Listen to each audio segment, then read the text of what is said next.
Hi, friends. I'm Olivia. This is AV Club, where I'm usually talking about literary fiction and horror. And today I'm talking about all of the books that I read in April. I only finished 5 books this month, and whatever, that's okay. It's a little bit less than usual, but overall, it was an okay reading month. Nothing that was 5 stars, but also nothing that was 1 star. Um, Maybe some disappointments, but we'll get into that. I will start with the one that I enjoyed the least and work my way up to my best book of the month. Unfortunately, my worst book of the month was a surprise to how much I disliked it, and that was Amy Schneider's memoir in the form of a question. And I am a huge Jeopardy head, and I loved Amy Schneider on her run on Jeopardy. And continuing on, like I've just been like kind of aware of her online and stuff like that. And I love a memoir. I love Jeopardy. It had all of the makings of something that I would really like. It's so rare that I dislike a memoir. This one was just not for me. There was it was very disjointed, and she does talk about like having ADHD in it and like being a little bit scatterbrained, and like that's what makes her so good at Jeopardy because she was able just to like pick up a lot of new information and keep it like that. Like that was really entertaining to just like keep learning new things, which I can relate to. However, it was like if you've ever been like cornered by someone at a party that wants to tell you all of their drug experiences and all of their polyamorous sexual experiences, like it was truly nothing against her, but it's just maybe less interesting than she thinks it is. I just You're free to write whatever you want in your memoir, but I don't think that it's necessarily something that's like that interesting if you're not that person. It's like I love hearing about other people's dreams, but I know how a lot of people think like it's just not that interesting to hear about other people's dreams. So I think it's just like different strokes for different people.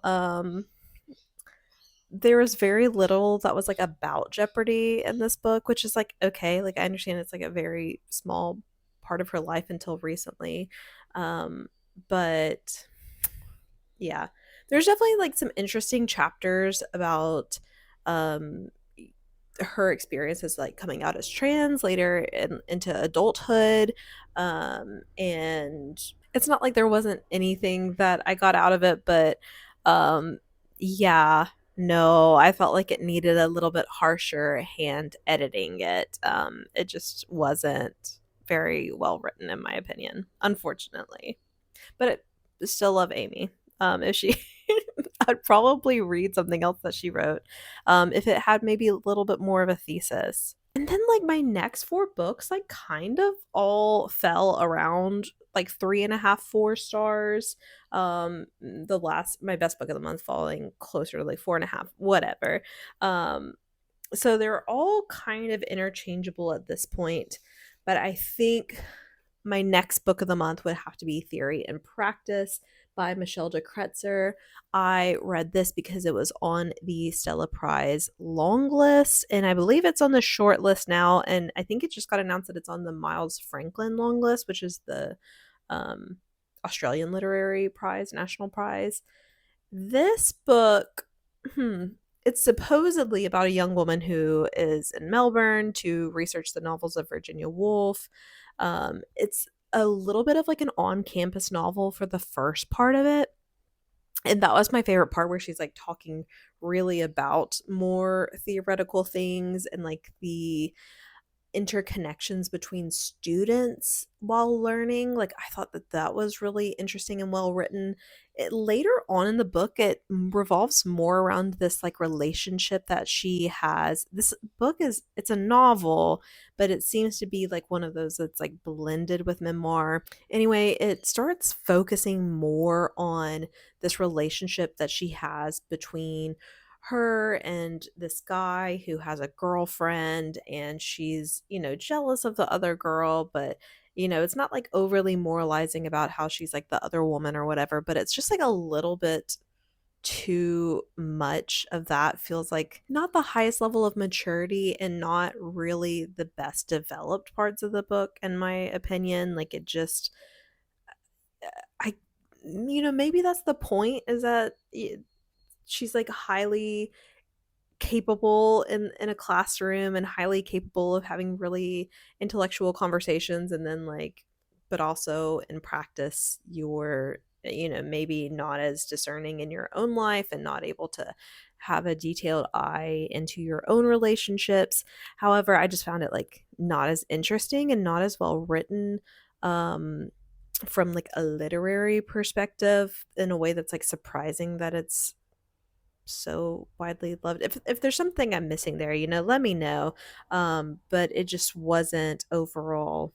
I didn't love it at the end. I liked it all the way through, but it kind of lost steam for me as it kept going. I really, really got on well with the first part of it, and then it kind of just like lost steam for me as it kept going, which is, not a great thing whenever it's not even a long book. My next two books that I read or my next two in my ranking, are both horror books, and I did a standalone review for both of these, which is incredible. Victorian Psycho by Virginia Feito, I did a whole standalone review of, and it is supposedly like Jane Eyre meets American Psycho. It's this governess who comes into a house, and taking care of these two young children. She hates kids. The man of the house is really into phrenology. It's like that era of old timey racism, skull measuring racism. And our main character is evil, and she makes no apologies for it, no explanations for it.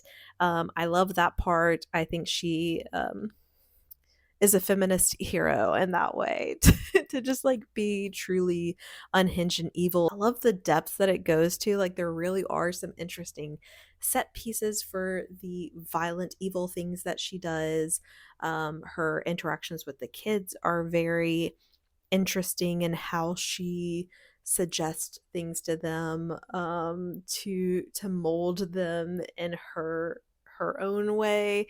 And yeah, the finale of this book, like the last act of this book, is really like the unput downable part of it. The earlier parts of the book, it took me like a little bit of time to get into. They're more like vignettes. Like, it doesn't really feel like it's like following a linear plot. Like, you're just kind of like in this house with her, and like little bits of weird things are going on, and they just like slowly start accumulating until it gets to be, it's Christmas time, they're having visitors come and stay with them, and then things like truly just take off for the rest of the book. I think it's really moody and atmospheric. I do think that, I had just read Fingersmith and Perfume the month before, which were moody, disturbing historical books that I really loved the month before. So it didn't quite live up to that standard for me, but I'm definitely still in my spooky historical era if you have any books to suggest to me. And then Wake Up and Open Your Eyes by Clay McLeod Chapman is kind of like a Trump era brain rot horror. It's about this family who are all getting brain rotted by right wing propaganda in different ways, through fax news on the television, or from crunchy right wing influencers on Instagram and YouTube, or like right wing incel forums, like for the young boy, Twitter. So it's about really how horrific that is. It is like a little bit, I mean, obviously, I don't want to say it's just a little bit speculative, because there are, weird things that happen that are unnatural. But the real horror of it is that it's not that speculative, because we're kind of living in it. We're living in that dystopia where people really are being molded by right wing algorithms, etc. online. I really liked it. And if you're interested in reading a political horror, then I do think that this one does a good job of not making it like an us versus them, like Democrat versus Republican kind of thing. More so, how some people truly are, hateful and seeking this kind of stuff out, but how some people are just susceptible because they're, disenfranchised, they're isolated, and how people might be tricked into thinking that this is a community for them. So I really enjoyed that one, as I've enjoyed all of Clay McLeod Chapman's books, and I wish they would send me all of his arcs because they're my fave. And then my best book of the month was our GG No Reread pick for quarter 1 on No Cartridge, which is the video game podcast that I co host. We talked about Halo 2 in conjunction with James by Percival Everett. This was such a good book. I think that if you have read Huckleberry Finn, you will definitely get stuff out of this alternate POV version, where you follow James, who's known as Jim in Huckleberry Finn. You follow him and Huck Finn as they've escaped from this town after Huck Finn is leaving town because his dad has come back and he wants nothing to do with them. So he runs away. Jim hears word that he is going to be sold downriver, and so he runs away so that he can go and make some money and get his family, free his family later on down the line. And they happen to team up because they find themselves in that kind of situation. And this is a book full of situations.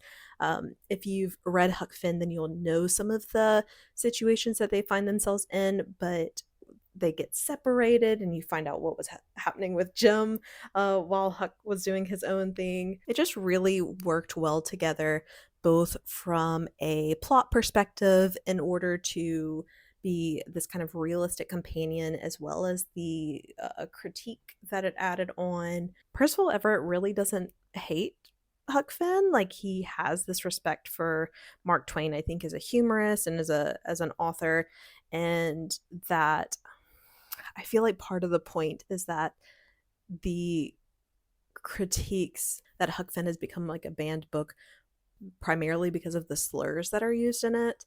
And in this book, it seems to be adding the critique on that slurs are obviously not a good thing, but that maybe the real like structural racism could be more of an issue. And this book has like an interesting take on language, where Jim and the other enslaved people use this slave language around white people, exclusively use this exaggerated talk around white people, I think primarily to be non-threatening, because it's how white people expect them to talk, that they see them as less intelligent and have zany traditions and superstitions, and they just play into that so that they won't be seen as threatening. But then Jim in this book has this really verbose academic talking style in reality, and I think that it's interesting how Percival Everett does that almost as satire, that it's like, okay, we both know that that language wasn't how we were actually talking, but is this language how he would actually be talking, or is that also how white people want you to talk so that they respect you? And I think that Mark Twain played with language a lot too. There's just a lot of different conversations that can be had from this book, and there's a lot of different ways to interpret it, I think, because Percival Everett is a satirist as well. But I think that it all works, that you can have all these conversations, you can agree, disagree, think it's beyond the realm of agreeing or disagreeing, because the plot is so tight and that the action is so tight, that it's just a really fun novel to read on top of all of these other higher level discussions that you can have. That it's just a good book. So yeah, definitely my best book of April, and made it all worth it. So if I mean, it was still a really good reading month. It makes you feel a little bit down whenever the 5 books is a little bit lower than average, and I had like a new all-time favorite the month before. But there's just some months that are gonna be like that. So I hope that your April was a really good reading month. I would love to hear about what your best book of April was. And if you've read any of these, if any of them sound interesting to you, please have a chat with me down in the comments. I love to talk to y'all. And I will talk to y'all again soon. Bye.